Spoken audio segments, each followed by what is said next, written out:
Friends, in the last lecture, we discussed the importance of coins, what they mean in our reconstruction of the past, and we began tracing the trajectory of the use of coin from the 6th century BC onward to the Mauryan time and the post-Mauryan time, where we looked at coins of the Indo-Greek and the Kushan type. Continuing on the same theme, we would find in the post-Mauryan times another series of coins which are referred to as the indigenous, tribal, Janpad type. Most important source of information these coins become in the reconstruction of dynasties of the northern and central India. Look, generally we are familiar with the fact that the post-Mauryan time is the time between the two empires. Mauryas on one side and Guptas on the other side, and it is marked by political fragmentation. It was not a dark age, it was an age of an expanding trade network. It was also an age of minting of so many coins, but because of the absence of an empire of a huge kind, we probably would not have understood the political history of the period the way we get to know about it from the study of the Janpad types of coins. Now, these coins are largely cast or die-struck coins in copper and bronze, but there are some silver coins and a few rare examples of ones in lead and potin also.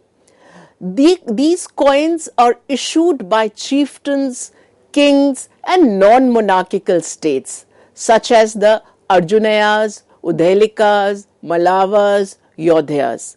In fact, in some of these coins, we get a reference to the word Gana also, which is clearly a non-monarchical political setup.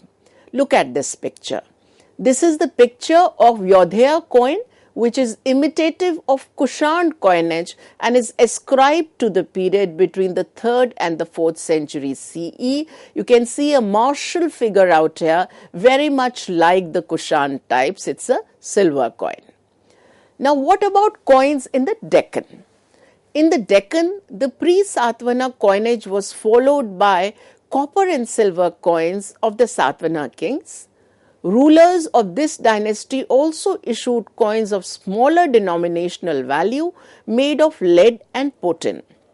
Most of the Satvana coins were die-struck, but there are some cast coins, and also a combination of techniques were used in the production of Satvana coins. Legends were generally in Prakrit language, and the script used was by and large Brahmi. A very interesting political aspect of Satvana history gets reconstructed through the study of coins, and this is the reference to the Shak-Satvana conflict. Shaka Kshatrapa rulers were on the western part of the subcontinent, and the Satvanas were ruling in the central Deccan region, and they often conflicted over the control of landed areas. One of the very famous rulers, the Shaka rulers, was Nahapana. He was called the Kshatrapa. He produced his coins tiled on the Indo-Greek pattern. The obverse bore his portrait along with the legend in a corrupt form of Greek script. On the reverse was a dynastic emblem, a thunderbolt and an arrow, along with inscriptions in Brahmi and Kharoshti scripts. Now, what we get to know is that this particular ruler was defeated by Gautami Putra Satkarni, a Satvana ruler. Now, Gautami Putra Satkarni, after defeating the Shak ruler, counter-struck Nahapana's coins with his own symbols. These included an arched hill surrounded by Prakrit legend, giving his name on the obverse. On the reverse was the dynastic emblem, the 4 circles joined by a cross with a small crescent on top of one of the circles. This was his way of proclaiming that he had now acquired political hegemony over Nahapana and his empire. Take a look at this these two coins. On the left side is Nahapana's coin. On the right side is the same coin which has been restruck, and you can see the four circles co-joined by a cross, and on one of them you can also see a crescent. This is a good example of a counter-struck coin. Next in series would be the Gupta coinage. The imperial Guptas ruled from somewhere around the 4th century CE to the 6th century CE, and the Gupta dynasty is known for its production of gold coins. In fact, many refer the Gupta period as a golden age because of its relative preponderance of gold coins. Gold coins had metrical legends in Sanskrit, and these were known as dinaras, and these coins have mostly been found in the northern part of the subcontinent. The obverse side of these coins depicts the reigning kings in various poses, usually the martial ones. We have, for instance, Samudragupta's coins in his martial pose, but we also have his what are referred to as the Ashwamedh type that show his association with the ritual of Ashwamedh. There are interesting instances of coins of Samudragupta and Kumargupta I, showing them playing the veena. Veena is a string instrument.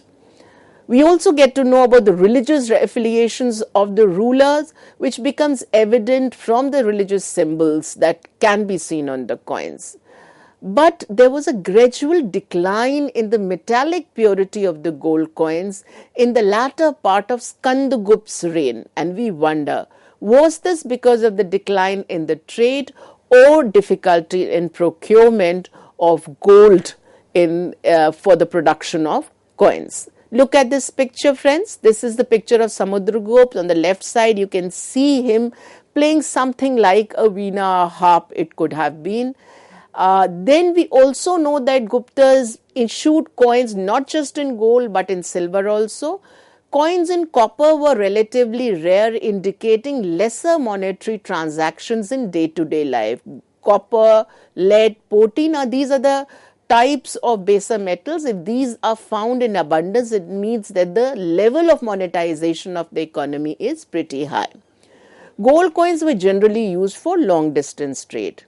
That continued, but even that was coming down gradually with the decline of the Roman Empire.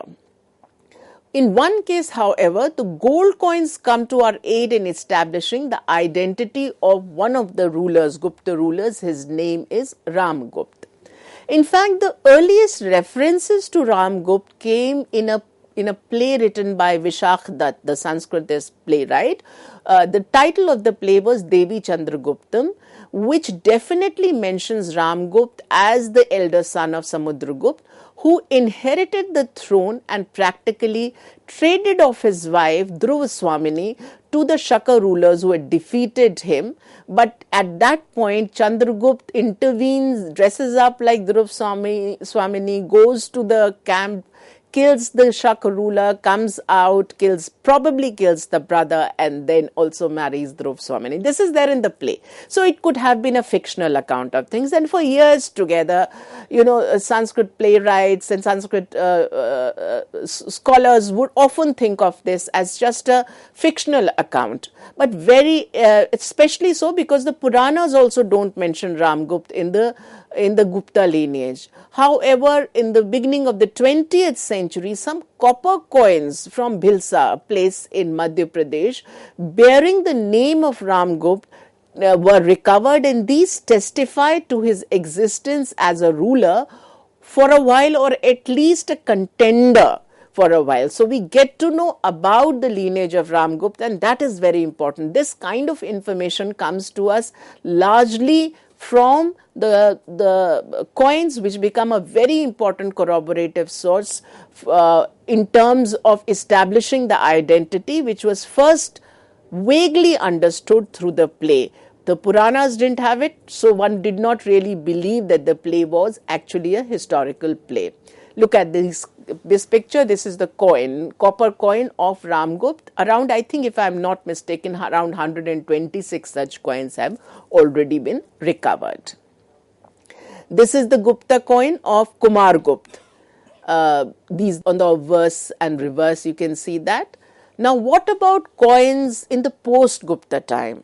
Do we get references to that? Do we get evidences of that? Yes, there are coin repertoire which have been recovered in the post-Gupta centuries between the 7th to the 12th CE, which we also refer to as early medieval period. However, not many seem to be minted. Circulation of coins continued, but that seemed to have become a more localized affair. According to P.L. Gupta, and here I mention very famous numismatist P.L. Gupta. In fact, there are others numismatists also, D.D. Kosambi, A.M. Shastri, Shailendra Bhandare, that we should be aware of. So what does P.L. Gupta say? He says that in these centuries, gold coins are extremely rare, silver coins are very few, and copper rarer still, especially if we compare it to the period prior to this. Neither continuity in coin currency can be gauged, nor its uniform distribution in the subcontinent. But that does not mean that there were no coins. There were coins, we do get references to it. For instance, the Huna rulers, Tormana and Mihir Kul, both issued silver coins of the Sasanian bust type. In the first quarter of the 7th century, Shashank, who was the king of God and the rival of Mokharis of Kanyakubj and Harshvardhan, also issued coins in debased gold. Some of these coins show Shiva reclining on the bull on the obverse and Lakshmi seated on the elephant on the reverse. But other dynasties, including the Palas, rarely minted coins at this time. A number of base metal coins that we found have also been incidentally recovered from the Ganga Valley. These are called the Bilan coins, which was circulated in the Gurjara Pratihara kingdom, and some such coins were also found in the Rajputana and Gujarat area. Copper coins were minted by Arab governors of Sindh between the mid-8th and the 9th century. And in Kashmir, we find copper coins. But friends, along with that, we start getting bills of exchange or hundikas. But interestingly, along with that, because we can see that most of the coins, the circulation of the coin is declining. It's not as if it's not there. I've given you so many examples to show that coins were definitely there. But if hundikas are coming up, and along with that, if kauris are coming up, then the circulation of coins and especially the minting of coins that we have just studied, say in the postmodern time or even in the Gupta time, seems to be on a decline. This is the Bilans, the Gurjara Pratihara coins. This is a picture of kauris with which we are very familiar, even in terms of our local parlance. And now we come to the South Indian coins, especially of the Pallavas and the Cholas. In the far south, coins with lion and bull motifs, some inscribed with titles, have been associated with the Pallavas. The Pallava coins were minted in lead, copper and bronze. Coins were mostly round and very rarely square. The bull was the royal emblem of Pallava, though along with that we also get the depictions of lion symbols like swastika, chakra, flag, twin-masted ships, elephant. These are also the symbols that can be seen on the Pallav coins. Look at this. On the left side, we can see the taurine symbol, the symbol of the bull, on the right side, that of chakra. Both are on the Pallav coins. When it comes to Cholas, who succeeded Pallavas around the 9th century, I'm talking of the later imperial Cholas, the tiger crest was the emblem on the Chola coins. But interestingly, the seals of several Chola copper plates inscription showed tiger and fish also. Fish was the Pandyan emblem, the bow, which was the Chera emblem, indicating that Cholas had achieved some kind of political supremacy over these two dynasties. And interestingly, the appearances of these three emblems on many gold, silver and copper coins suggest that these were issued by Cholas. Take a look. Can you see this is an early silver coin of Uttam Chola showing the tiger emblem of the Cholas in the Nagari script, but on the left side you can see tiger, two fishes, on the extreme left side a bow also. So this is an indication of the Cholas that they have brought the Pandya and the Chera kingdom under their rule. Let's assess the history of coins. If you have to assess the history of coins, what is it that we find? Numismatic history, without doubt, is connected with monetary history. This includes an analysis of production and circulation of coinage, the monetary values attached to the coinage, and the frequency and volume of these issues. Now, monetary history in turn is an important aspect of history of exchange and trade that is also long distance trade. We get a larger picture when we study the coins of what was happening in the world economy. Generally, gold coins were used for long distance trade, while coins of the baser metals and lower denominations were used for daily transactions, as I had mentioned earlier. Sometimes the pictures on the coins, such as a ship on the Satvana coins, indicates regular maritime trade. In fact, we get the ship and with mast also on the Pallav coins, giving us an idea that these political dynasties were involved in maritime trade. On the other hand, widespread distribution of coins is also indicative of flourishing trade, as is in the case of Kushana coins. We have come across some Kushana coins in as far-flung places like Ethiopia. So you can imagine how important the Kushana trade was. Kushanas had a control over the Indo-Roman silk trade route, and 3/4 of it was under their control, which had allowed Indian traders also to participate. So it is not a surprise that in India there is a preponderance of Kushana coins, and also in places which seemingly were under control of the Romans. Now, presence of Roman hordes from Deccan and South India attest to the Indo-Roman trade in early centuries of the Common Era. This is the Satvana coin that you can take a look at. You can easily see a ship on that, giving us an idea of their interest in maritime trade. This is a Roman coin hoard, and you can get a look at coins which are there in silver, in copper, in gold, and also some of the coins have clearly got the portraits which are quite visible. This is from South India. I also want to dwell for a moment on the issue of debasement. What is debasement and why does it happen? Debasement implies the decrease of intrinsic value of coin even as its face value remains the same. Debasement can be a result of restriction in the supply of metal, hence the need to alloy it with other metals. So there can be factors related to breakdown in trade channels and the difficulty in procurement of the metal, which can lead to debasement of coins. But there are times when it can be debased deliberately in order to preserve the metal. That could be one of the things.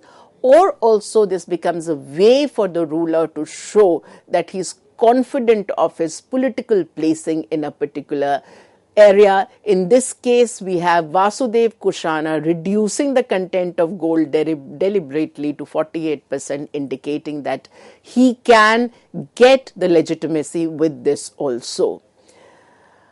So debasement is something which can be related to both political factors as well as fiscal factors. Its connect with economy actually needs to be assessed with a number of other factors taken into account. Numismatic record of early medieval India is closely tied up with the broader debate about the nature of political, social and economic structures of the time.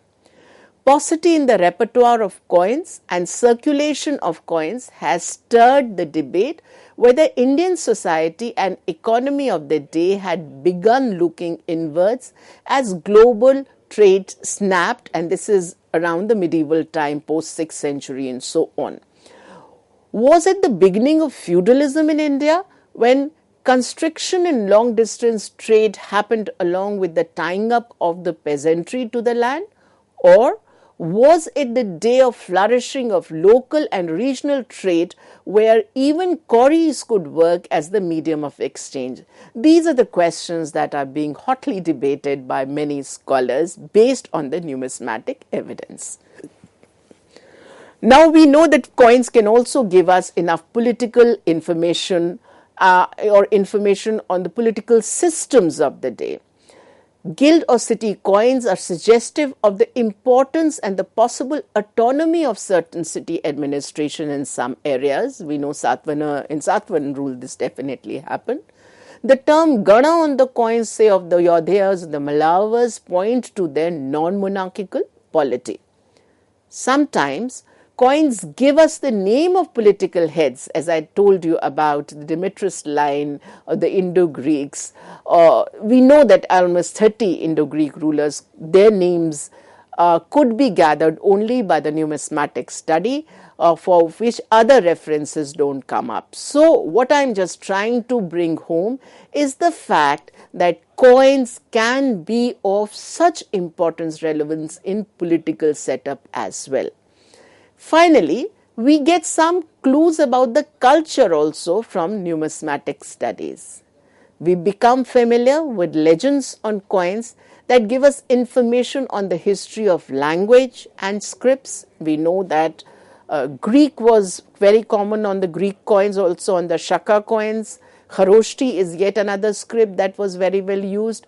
Otherwise, many a time Satvana coins are in Prakrit. The script used is Brahmi, and there is also an evolution of the Brahmi script that can be easily studied and traced from the study of the coins. Sometimes we also get to know about musical inclination of rulers that we talked about, Kumaragupta I and Skandagupta. Very rarely we also get dates on the coins. Now, for the period that we are discussing today, dates are very, very uncommon. But on the Shaka coins at least, we start getting dates, which obviously are in consonance with the Shak calendar of dating.